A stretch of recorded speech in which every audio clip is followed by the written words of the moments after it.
ओम स्वस्ति न इंद्रो वृद्धश्रवा स्वस्ति न पूषा विश्ववेदा स्वस्ति नस्ताक्षो अरिष्टनेमि स्वस्ति न बृहस्पतिर्दधातु। वक्रतुंड महाकाय सूर्यकोटि समप्रभ निर्विघ्न में कुरु मे देव सर्वकार्येषु सर्वदा। ओम मंगलम भगवान विष्णु मंगलम गरुड़ध्वजा मंगलम पुंडरीकाक्ष मंगलाय तनोहरि। कन्या को अक्षत फूल दीजिए और गणेश जी पर चढ़वाइए। गजाननम भूतगणादि सेवितम कपित जम्बू फल चारु भक्षणम उमासुतम शोक विनाशकारम नमामि। देख ली तब का।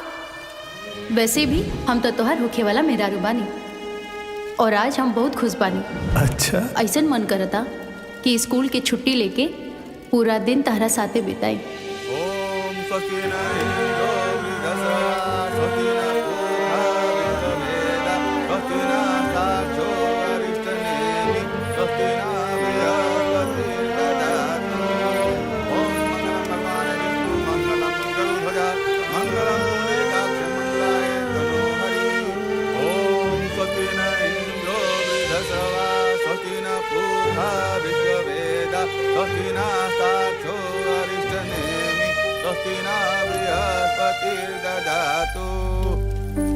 ओम मंगलम भगवान विष्णु मंगलम गरुड़ध्वजा मंगलम पुंडरीकाक्ष मंगलाय तनोहरि। मंगलम भगवान विष्णु मंगलम गरुड़ध्वजा मंगलम पुंडरी। ऐसन कौन खुशी के बाद बा? माई बाबूजी मान गइल बड़े हमनी के बियाह खातिर के।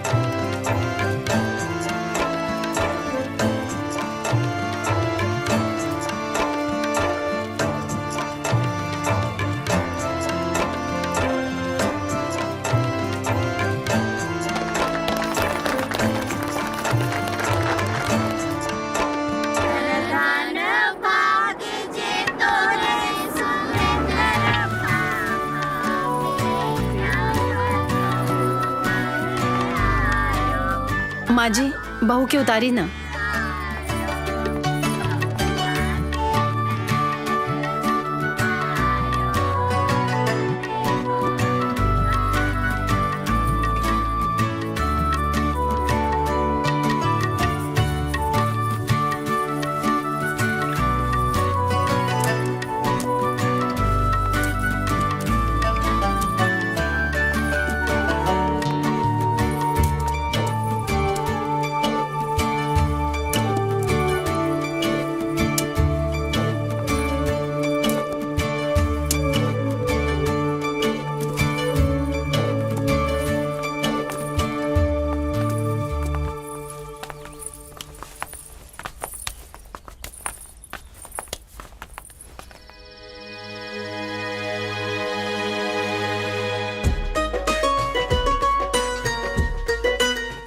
बैठो बैठो बैठो बैठो।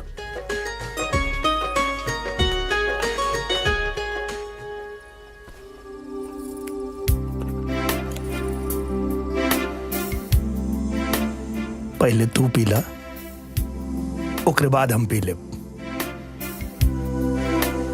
दूसरे के झूठ पियले से तो के उल्टी आवेले ना। तोरा के याद रहे? कैसे ना याद रही? राजा, ओ दिन हम तोरा से सुहागरात के बारे में पूछ ले रहनी हा। ऐसे हमरा के गलत मत समझिया। जो हमार दोस्त बाड़ा यही से तो से पूछ लेनी हा। बाकी हम कोनो लड़का से ये सब बात ना कहनी हा। पता बा, पीला।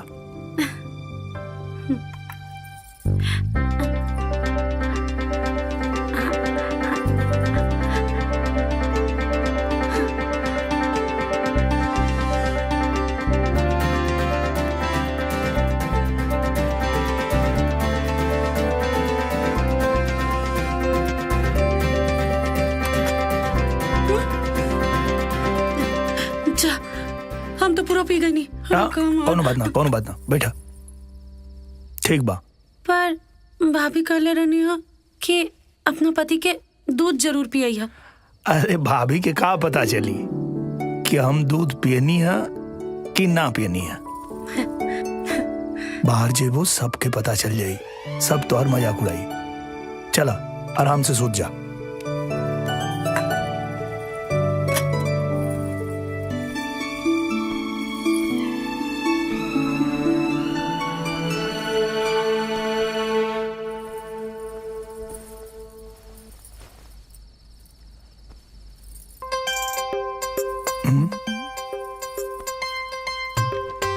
का भइल?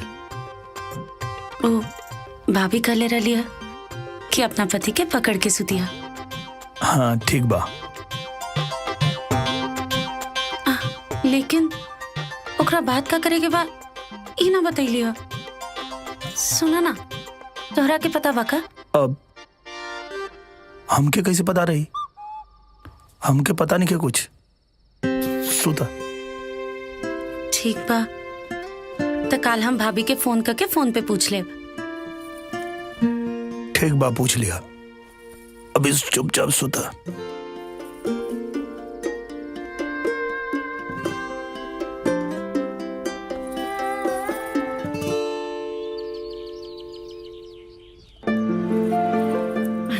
बहुत सुंदर बाड़ी भाभी।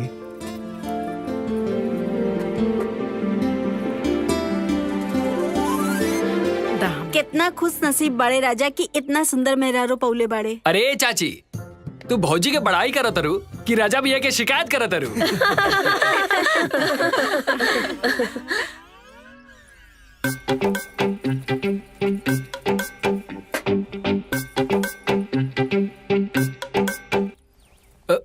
चला लोग भौजी के एजा बैठल बैठल इनकर देह दुखा गई हुई। अहो दद्दा भौजी के इतना चिंता करब तो अपन मेहरारू के कितना चिंता करब।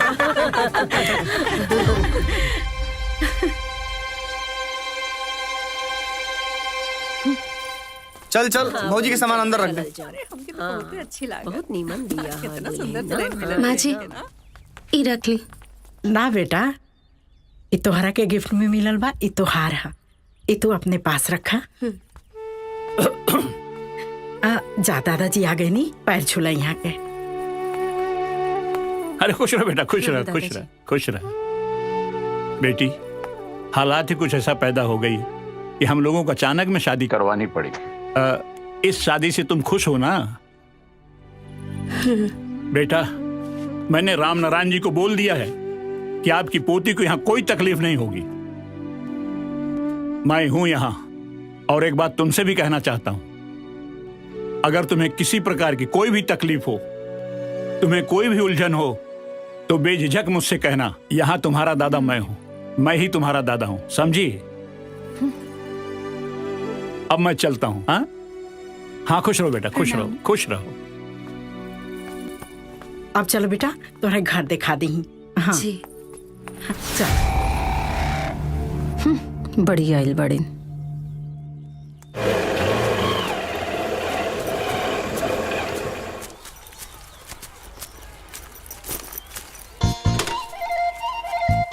अच्छा सुन। हाँ। तो टीचर पूछी है स्कूले का है ना आइले तो का बतेबे? कह देम के हमर चाचा के बियाह रहे। अरे इतना देर समझौले के बाद तो यही समझ में आइला। अपने टीचर से गलती से भी मत बताइए कि हमार बियाह भइल बा। तब का बताइम? अरे कौनो बहाना मार दी है, तोरा लगे बहाना कमी बा। चल। मैं कम इन मैडम।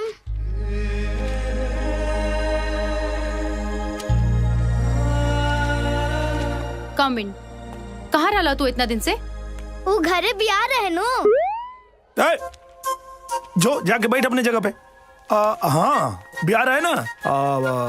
हमारा दादाजी के दोस्त के पोती के बियाह रहे। बहुत दुख भइल, तोरा भाई के शादी कट गई। तोहरा के काहे दुख होई? तोहर दादा के पोती के तब बियाह हो गई ना। बियाह तो हमार भैया के टूट गई। अरे हमार मतलब वो ना रहे, मतलब भगवान करे जौना लड़का से ओकर बियाह भइल बा उ लड़का मर जाए। अरे वो बेचारा के काहे मारता रू? अरे ओकर कौन गलती बा? बस बस यह वकालत करे आइल बड़ा का। और वैसे भी जे स्कूल में लेट आवेला या छुट्टी करेला ना तो ओकरा के पनिशमेंट मिलेला। है बल्लू? जी मैडम जी। चल मुर्गा बन। जी मुर्गा कहाँ है? बने तड़की ना आई जाओ। अरे कहीं और के गुस्सा कहीं और काहे निकाला तारू? तोहरा के भी मुर्गा बने के बका? ना हमरा काहे मुर्गा बने के बा? गलती के भाई बनी है, ठीक से बन।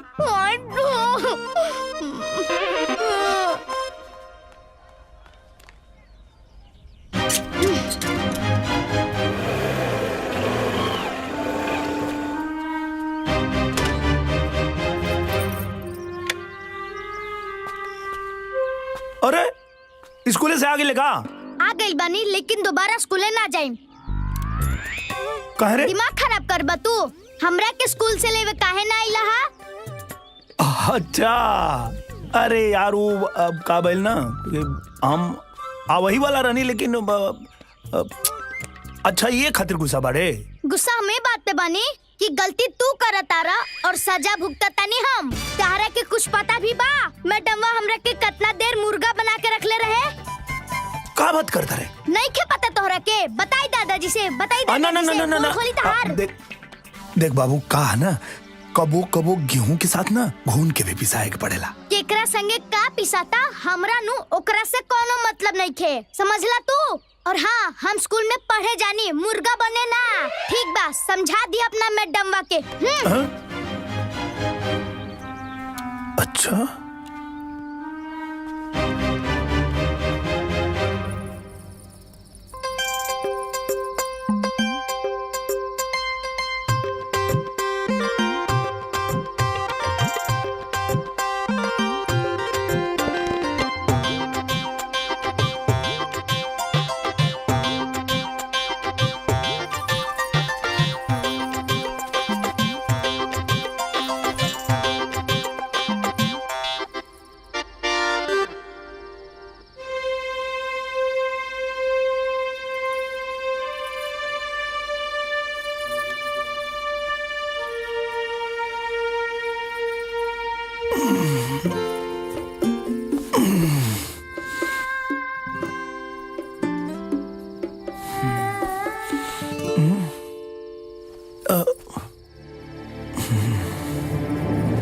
का हो गई?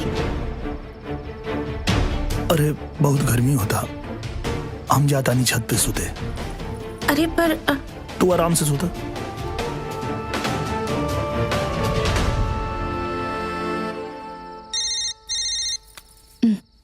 भूमि के फोन। हेलो। हाँ भाभी प्रणाम। इतना रात के फोन करत तारू? ई घड़ी तक के समय कैसे मिल गई हो? हमार मतलब है ई तो पति सेवा के टाइम है। पति सेवा तब न करब जब वो हमरा पास नहीं है। का है? का बात बा? कोनो दिक्कत? पता ना, वो हमरा से बातचीत तो बहुत बढ़िया से करेले, लेकिन जैसे हम उनके लगे जाए की कोशिश करेनी वो हमरा से उतने ही दूर भागेले। ए भूमि, तहार पति देव ऊ तो ना हवन। वो मतलब? अरे ऊ है मिठाई के दुकान। ना भाभी, ई का कहता रू? तब तो समस्या कुछ औरो हो सकेला। का? कहीं बाहरे चक्कर वक्कर तो ना चलावत हवन? जे आदमी अपना खुद का मेहरारू से इतना शर्माला वो बहरे का चक्कर चलाई। जब इतना विश्वास बा तो देर कौना बात के है? तो हर समस्या के समाधान तो तोहरे लगे है। वो कैसे? अरे अपना जवानी के जादू दिखा के तू उनका के अपना वश में कर सकेलू। अभी कैसे करबो ई तो तू ही सोचा।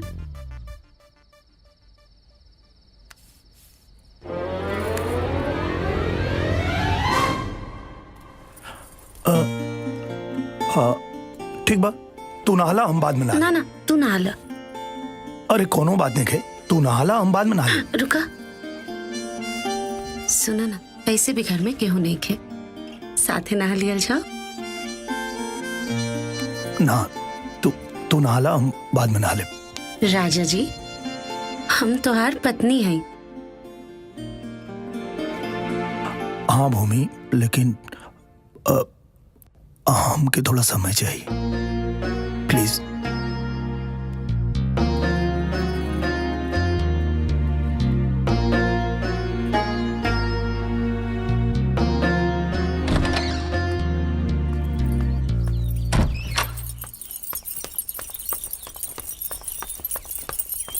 ए राजा।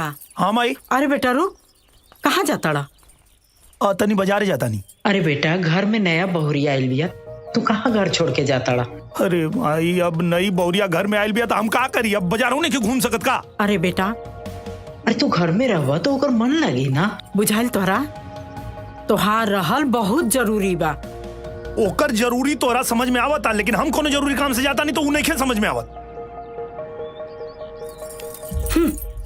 अब जा, देखा तानी कैसे तू जाता रहा। जा।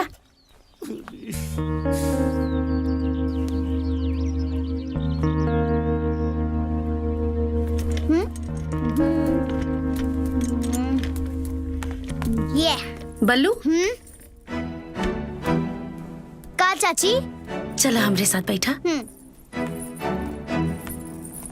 बैठा। हाँ, हम तोरा खातिर कुछ लेके आइल बानी। का?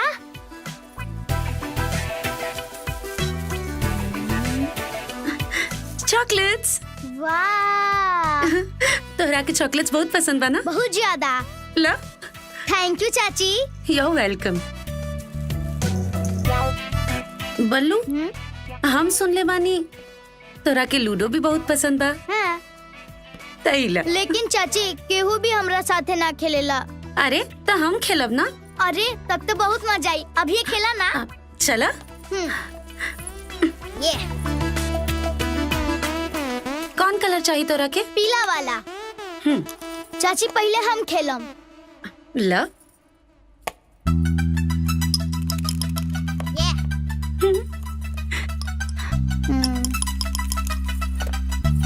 Six.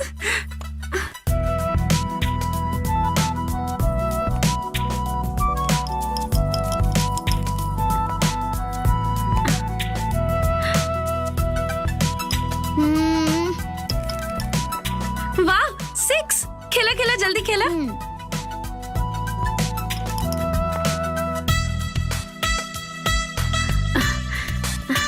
बल्लू मजा आ रहा बा ना? हाँ चाची।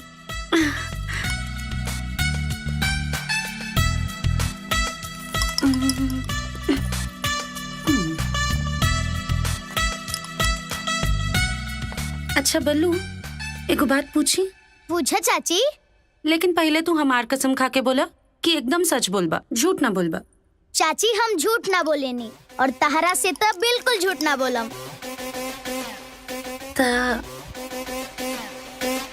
तोरा चाचा के शादी से पहले कोनो गर्लफ्रेंड रहे का? अरे ओकरे चक्कर में तो हमरा भोरे भोरे स्कूले जाए के पड़ेला। तोहार गर्लफ्रेंड ना, तोरा चाचा के। अरे उनके बारे में बताओ तानी। चाचा रोज हमरा के जबरदस्ती स्कूले ले जाले ताकि उस शिक्षा मैडम से मिल सके। और हाँ, हमार शिक्षा मैडम भी चाचा के खूब पसंद करेली। चाची खेला। हाँ, अब अच्छा बोलू, अब तोरा के बारे में और भी कुछ पता बाका? चाचा अभी भी बात शिक्षा मैडम से छुपा के रखले बाड़े कि उनकर बियाह हो गइल बा, और हमरो के बतावे से मना कइले बाड़े।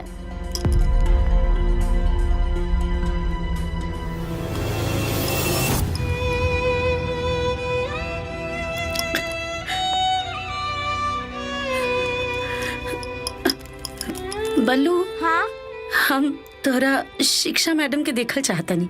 ठीक बा, कल चाचा ना तू हमरा के लेके चलिए स्कूले, और ओजे ही हमारे शिक्षा मैडम के देख लिया। अब खेला।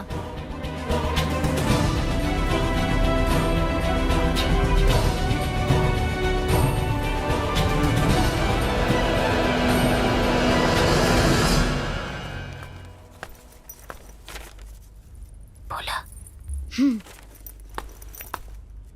हाँ खुश रहो बेटा, खुश रहो। स्कूल जा रहे हो? हाँ, स्कूले जाता नहीं। ये तो बहुत अच्छी बात है, लेकिन तुम अकेले जा रहे हो? राजा कहाँ है? चाची बाड़ी ना। चाची? हाँ। जी बाबा, अगर रउआ इजाजत दे देती तो हम बल्लू के स्कूले छोड़ाई और यही बहाने एक बार गांव भी देख लेती।